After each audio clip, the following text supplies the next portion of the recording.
Sigurado na daw sila na dahil sa unggoy na yun ay malapit na nilang matapos ang eksperimentong yun kaya ang pinangalan nila dito ay Enlightener. Lumipas pa ang ilang libong taon ay makikita natin na unti-unti nang nakukuha ng mga unggoy ang itsura ng mga tao.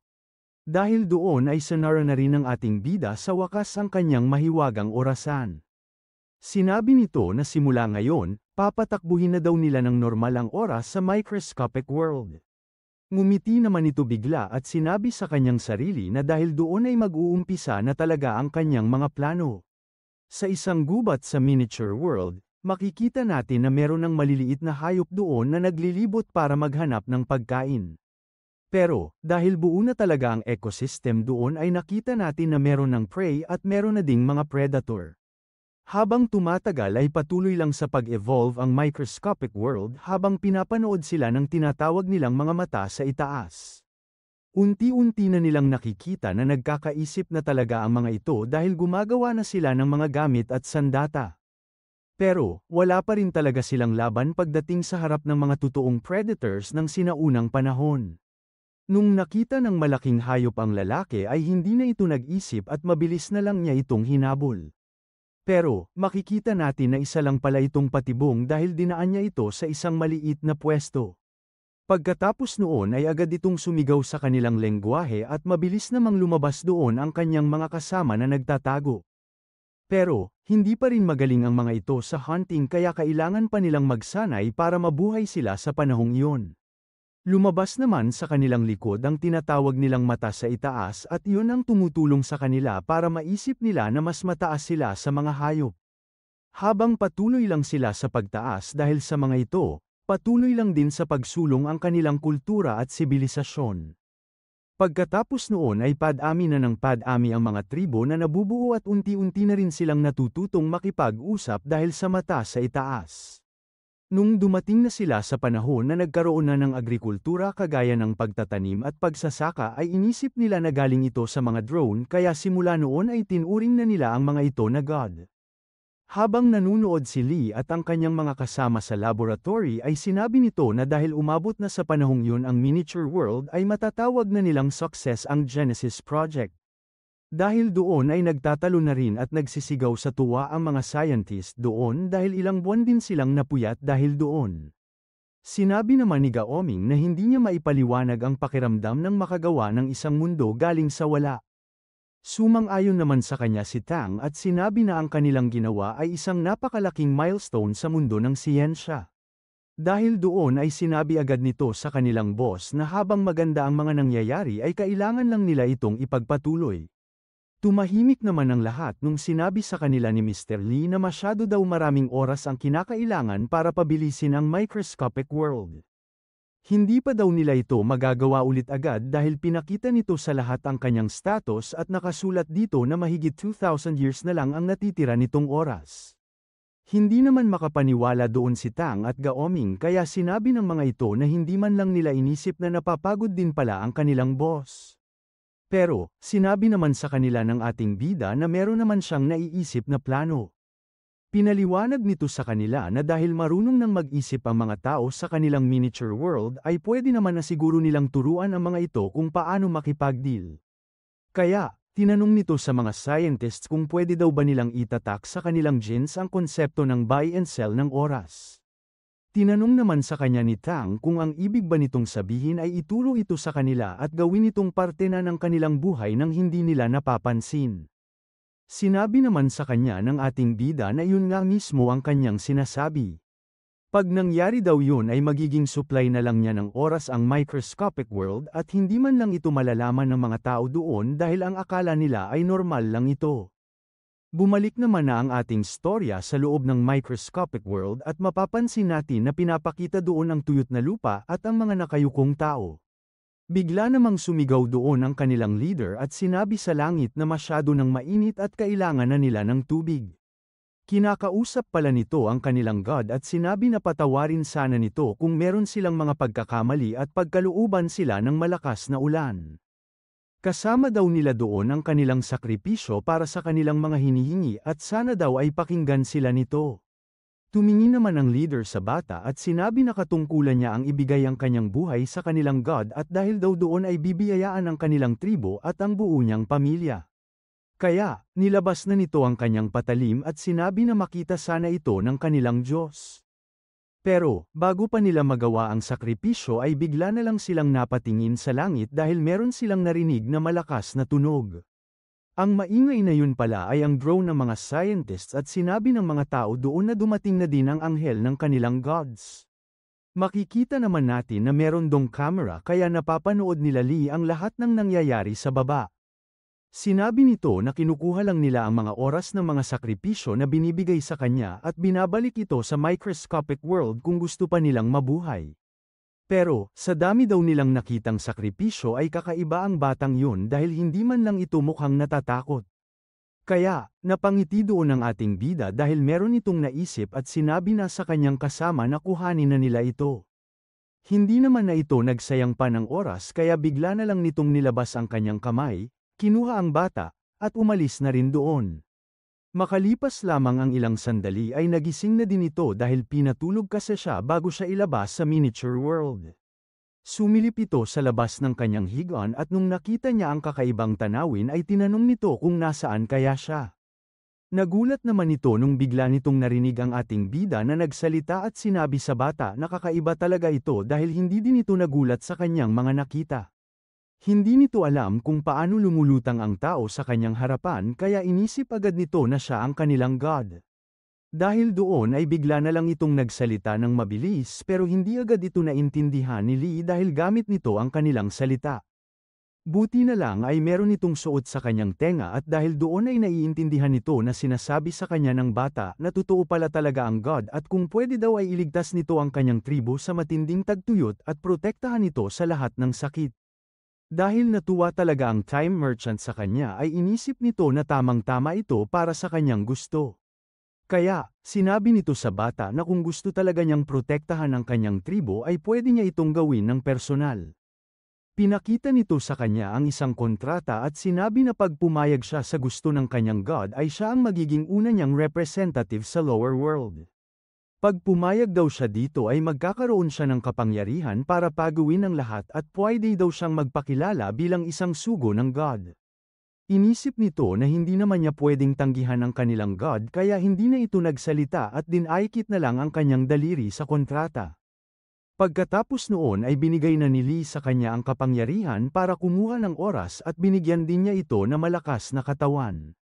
Nung bumalik na ang ating storya sa miniature world ay nakita ng lahat ng bigla na lang sumama ang panahon doon.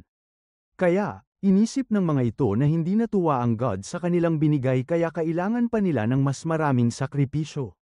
Hindi naman ito alam kung ano ang nangyayari pero nakita nito na merong bumagsak sa lapag na galing sa langit. Unti-unting tumayo doon ang bata at sinabi sa lahat ng nandoon na ang kanyang pangalan ay Atika. Nakatanggap daw siya ng blessing galing sa kanilang God kaya kailangan nilang makinig sa kanyang mga sasabihin. Mabilis naman ang lumipas ang ilang taon at makikita natin na meron na silang sariling watawat sa sarili nilang lugar. Habang nagtitipon-tipon ang mga ito sa kanilang meeting place ay sinisigaw ng mga tao doon ang pangalan ni Atika ng paulit-ulit. Nung lumabas ito ay makikita natin na lumaki na ito at sinabing dahil sa tulong ng kanilang God at ng kanyang mga kasama ay malapit na nilang masakop ang buong kontinente. Sinabi nito na pinatawag niya ang lahat ng ito doon para masaksihan ang importanteng mangyayari sa mga binata sa kanilang tribo. Simula daw sa araw na yun ay hindi na sila tatawaging mga bata dahil ang lahat ng ito ay magiging totoong sundalo na. Dahil sa sinabi sa kanila ni Atika ay sumigaw na naman ang mga ito dahil hindi na daw sila makapaghintay. Sinabi nito sa lahat ng binatang lalaki na nandoon na siya daw ang sugo ng kanilang God at gagawa siya ng kontrata para makatanggap sila ng blessings at maging mga walang takot na warriors. Kailangan daw nilang ibigay sa kanilang Diyos ang kanilang sarili at bibiyayaan sila nito ng proteksyon para hindi matalo sa kahit na anong laban. Nung ayos na ang lahat ay ginamit na ng ating bida ang kanyang kapangyarihan sa drone para bigyan ng lakas ang katawan ng mga ito sa pamamagitan ng paghanap nito sa muscle fibers nila at pabilisin ang oras nito ng 100 times ng ilang minuto. Habang umaandar ang oras ay napapansin agad nila na lumalaki na agad ang kanilang mga katawan kahit wala silang ginagawa. Nung matapos na ang lahat ay napansin agad ng mga binata na nag-iba na talaga ang kanilang mga katawan at hindi na ito katulad ng dati. Sinabi naman sa kanila ni Atika na hindi mangyayari yun kung hindi dahil sa kanilang God kaya kailangan daw nilang pasalamatan ito sa pamamagitan ng pagbigay sa kanya ng kanilang mga buhay. Wala namang reklamo doon ang mga sundalo kaya tinaas na nila ang kanilang mga sandata at sumigaw. Paulit-ulit nilang sinabi na mabuhay ang kanilang God at mabuhay si King Atika. Lumipat naman ang ating storya sa isang lugar malapit sa kanilang tribo at maririnig doon na sinasabi ng boss sa kanyang mga kasama na konti na lang ang mga sundalo ng Atika tribe dahil kagagaling lang nito sa laban. Kaya, susugurin daw nila ito ngayon para kunin ang kanilang lugar, gawing alila ang mga lalaki at bata, at kunin ang kanilang mga babae para sa kanila. Pagdating nila sa bundok malapit sa lugar ni Atika ay napahinto ang mga ito dahil sa kanilang nakita. Hindi ito makapaniwala na sobrang daming sundalo ng Atika clan dahil ang alam daw nito ay puro binata pa rin ang karamihan ng lalaki dito at hindi pa lumalaki. Nagulat pa ito nung nakita niya ang kanilang leader na si Atika na naglalakad sa gitna. Dahil napansin nito na merong dumadating na kalaban ay sinabi nito sa lahat ng kanyang kasama na dahil meron silang blessing ng kanilang God ay hinding-hindi sila matatalo. Kailangan daw nilang kunin ang buhay ng mga kalaban at gawin itong offer para sa kanilang Diyos. Nung sinabi ni Atika na pwede na silang mag-umpisa ay sabay-sabay na itong sumugod paputa sa kanilang mga kalaban. Lumipat naman na muna ang ating storya sa ating bida at makikita natin na humihikab lang ito habang naghihintay sa kanyang time house. Habang nakatingin sa tank ay iniisip nito na kahit na merong mga nakukuhang oras si Atika ay hindi pa rin ito kasing dami ng nakukuha niya sa kanilang mundo. Hindi naman daw kasi sabay ang kanilang oras sa miniature world dahil kahit konti na lang ang kanyang oras ay pinapabilis pa rin niya ito hanggang ngayon. Sinabi niya na baka hindi talaga siya makakakuha doon ng maraming oras sa isang biglaan kaya ang kailangan lang daw muna niyang gawin ay maghintay. Bigla naman itong nagulat dahil makalipas lamang ang ilang sandali ay dumami na ang oras na nakalagay doon. Inisip nito na hindi naman daw pwede na ganun karami ang oras na nakuha niya sa isang laban lang kaya inisip nitong mabuti kung ano ang nangyayari. Naalala naman nito na 100,000 times nga pala ang bilis ng microscopic world kaya hindi lang daw yun isang laban. Iyon daw siguro ang resulta ng libu-libong gera at napakaraming sundalo na nakuhanan niya ng oras. Ibang klase daw talaga ang kanyang nakuhang representative dahil sinusubukan daw siguro nitong sakupin ang buong mundo nila. Lumipas na naman ang napakaraming taon sa microscopic world at makikita natin na lumipat ang ating storya sa isang napakalaking palasyo. Pinakita din dito si Atika na nagbibihis sa kanyang kwarto dahil meron daw itong kailangang puntahan. Habang binibigay ng isang babae ang kanyang espada ay iniisip nito na wala siyang ibang ginawa buong buhay niya kundi ang lumaban. Unti-unti daw niyang nasakop ang buong kontinente habang sinasabi sa lahat na siya ang sugo ng Diyos. Inalay niya sa ating bida ang buhay ng lahat ng kanyang mga kasama kapalit ng karunungan at magandang harvest. Mas lalo pa daw silang nainganyo dahil kaya niyang pabilisin ang paglakas ng mga sundalo at iyon ang rason kung bakit napadami niya ng sobra ang kanyang army. Pero, kahit siya daw ang nag-iisang sugo ng ating bida ay hindi pa rin niya maiiwasan ang kamatayan. Inisip nito kung hanggang 300 years lang ba talaga ang buhay na binigay sa kanya ng Time Merchant. Sa loob ng panahon na yon, nagawa daw niyang gawing isang malakas na kaharian ang maliit nilang tribo. Nagawa niya yon dahil napag-isa niya ang buong Eastern Continent habang sinasakop ang lahat ng ito. Yumuko ito at sinabi sa kanyang sarili na alam niya na marami pa siyang kayang gawin dahil siya ang nag-iisang sugo ng ating bida. Siya kasi ang tinatawag ng lahat sa kontinenteng iyon na Eternal King Atika. Lumipat naman muna ito sa magkapatid na nag-uusap at sinasabi ng isa sa kanila na kailangan muna nilang ipagpaliban ang susunod nilang ekspedisyon papuntang gera. Pinatahimik naman siya ng kanyang kapatid at sinabing ang kanilang tatay ang may hawak ng lahat ng sundalo sa kanilang kaharian kaya siya daw ang masusunod tungkol doon. Pero, sinabi ng bunso sa kanyang kuya na lalo na daw lumalala ang sakit ni Atika kaya baka lalo lang itong mapahamak. Galit naman itong sinabi sa bunso na yun nga daw ang rason kung bakit siya nagmamadaling pumunta sa kanilang tatay at kausapin ito. Bigla naman itong iniba ang usapan at tinanong kung natanggap na ba ang kanyang kapatid bilang isang disipolo para maging isang artist. Masaya naman itong sinabi sa kanyang kuya na kinuha niya ang test kahapon at pumasa daw siya kasama ang isa pang lalaki. Nung narinig yun ng kuya ay sinabi na lang nito na kung ganun ay mag-focus na lang daw muna ito sa kanyang drawing at huwag nang makialam sa kanya. Pag siya na daw ang naging hari, ikakalat niya ang kanyang mga drawing sa buong kaharian para makilala ito at wala na siyang maging problema sa buhay. Pagdating nila sa kwarto kung nasaan ang kanilang tatay ay bigla na lang itong binuksan ng panganay nang hindi man lang kumakatok. Sinigaw nito kay Atika na meron siyang kailangang sabihin at hindi na daw ito makakapaghintay pa. Sinabi nito na hindi daw sila pwedeng tumigil ngayon sa ekspedisyon dahil masasayang ang kanilang momentum at makakapagpahinga ang mga kalaban. Hindi naman alam ng dalawa kung ano ang nangyayari dahil hindi sila sinagot ng kanilang tatay at hindi rin ito kumikilos sa kanyang pwesto. Dahil doon ay agad siyang pinuntahan ng kanyang bunso para tignan kung ano ang problema nito.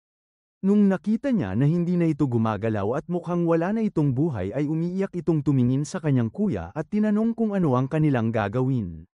Pero, hindi siya makapaniwala sa nangyari dahil nakita nito na nakangiti ang kanyang kapatid at sinabing napunta na din sa langit ang kanyang tatay sa wakas. Magagalit sana sa kanya ang bata pero bago pa lang ito makapagsalita ay natigil sila dahil meron silang nakitang liwanag na galing sa likod. Makikita natin na unti-unting lumalabas doon ang ating bida na para talagang isang god. Nung nakita niya na hindi alam ng dalawa kung ano ang iisipin ay sinabi nito na siya ang kanilang Diyos na pumili dati sa kanilang tatay. Sasalubungin agad dapat siya ng kuya pero hindi ito pinansin ng ating bida at dumiretso lang papunta kay Atika. Sinabi nito sa kanyang sugo na higit pa sa kanyang hinihiling ang binigay nito sa kanya. Sisiguraduhin daw niya na hinding-hindi siya makakalimutan sa mundong iyon at ituturing siya bilang pinakamagaling na hari sa kanilang kasaysayan. Nung tapos na itong magpaalam ay tumingin na ito sa dalawang magkapatid at sinabi na oras na para pumili kung sino ang magmamana sa tungkulin ng kanilang tatay. Hindi naman nakasagot agad ang dalawa dahil nabigla ito sa boses at presensya ng kanilang god. Pero, nung nahimasmasa na ang dalawa ay inisip agad ng panganay na kailangan niyang gawin ang lahat para piliin siya ng ating bida. Sigurado daw kasi siya na kahit madami ang may ayaw sa kanya bilang tagapagmana ay wala silang magagawa kung ang kanilang god mismo ang pumili sa kanya. Natigil naman ito sa kanyang iniisip nung narinig niya na nagsalita agad ang kanyang kapatid. Yumuko ito sa harap ng ating bida at binanggit na sinabi daw sa kanya ni Atika bago siya mamatay na sa kanya daw nito ipapamana ang kaharian. Hindi naman alam ng kuya kung totoo ba talaga ang sinasabi ng kanyang kapatid at kung totoo man yun ay inisip niya kung bakit ngayon lang niya ito sinabi. Sinabi pa nito sa ating bida na kahit maraming achievements ang kanyang kuya pagdating sa gera ay nakuha lang naman daw niya yun sa tulong ng napakaraming sundalo ng kanilang kaharian. Matapang naman talaga ang kanyang kapatid pero simple lang ang kanyang utak at hindi daw ito nag-iisip ng mga strategy kaya hindi siya angkop para sumunod sa yapak ng kanilang tatay. Hinawakan naman agad ng kuya ang kanyang damit at galit na tinanong kung totoo ba yun at kailan ito sinasabi sa kanya ng kanilang tatay. Natigil naman agad ang dalawa sa kanilang pagtatalo dahil umubo ang ating bida para makuha ang kanilang atensyon. Sinabi nito na hindi na siya makikialam sa kanilang problema dahil away ito ng kanilang pamilya. Pero, kailangan daw nilang tandaan na ang kanilang kaharian at ang buong mundo ay pag-aari ng ating bida. Kung hindi nila ito aayusin agad ay pwede naman daw siyang humanap na lang ng ibang papalit sa kanilang tatay. Kumalma naman agad ang dalawang magkapatid at nag-usap ng seryoso kaya nag-awan agad nila ito ng paraan. Kaya, pagkatapos noon ay naglabas na ng dalawang kontrata ang Time Merchant dahil napagdesisyonan nila na dalawa daw silang magtutuloy sa trabaho ng kanilang tatay. Makalipas lamang ang ilang sandali ay lumipat na ang ating storya sa totoong mundo at sinabi ni Lee na buti na lang ay hindi na ito naging isang malaking drama. Pinuri din nito agad ang ginawa ng kanyang mga scientist na 3D projection technology dahil mas napapadali daw nito ang pag-utos sa mga tao sa miniature world at pagpapakita niya sa mga ito kahit wala talaga siya doon. Bigla namang nagsalita si Tang at sinabi na nasakop na ng Attica Kingdom ang buong Eastern Continent. Dahil sa kanilang tulong sa mga ito ay hindi daw magtatagal ay mapapalawak pa nito lalo ang kanilang teritoryo at balang araw ay masasakop na din nila ang buong mundo. Hindi naman sigurado doon ang ating bida dahil meron daw sinabi sa kanya ang kanilang consultant na si Wei Wen. Lumalakas lang daw lalo ang isang nasyon kapag nakakabangon sila matapos ang isang napakahirap ng pagsubok. Kaya, para hindi sila makampante ay kailangan nila itong bigyan ng maraming pagsubok. Makalipas ang napakaraming taon sa microscopic world ay kumalat na ang alamat ng kanilang god at ng bago nilang Hero King. Dahil doon ay napakaraming tao ang naghahangad na sumali sa kanila at makatanggap din ng blessing ng kanilang Diyos. Bigla namang narinig sa buong palasyo ang sigaw ng isang bantay na nagmamadaling tinatawag ang kanilang hari. Sinabi nito na nakalampas na ang mga orcs sa kanilang depensa kaya pumunta na doon ang second prince para tumulong. Makikita naman natin sa kanyang mukha ang gulat dahil hindi nito inaasahang gagawin ito sa kanila ng mga orcs. Habang sumusugod ay sinabi ng kanilang leader na dumating na din ang araw na kanilang pinakahihintay. Ilang dekada na daw pinapatay ng Attica Kingdom ang kanilang lahi, kaya yun na daw ang araw na makakagati sila. Kukunin daw nila ang buhay ng lahat ng kanilang makikita at iaalay ito sa kanilang god. Ahil hindi nakapaghanda ang Attica Kingdom sa nangyari ay makikita natin na halos pantay lang ang naging laban. Sobrang daming tao ang namatay at kapantay din ito ang mga orcs na nawala.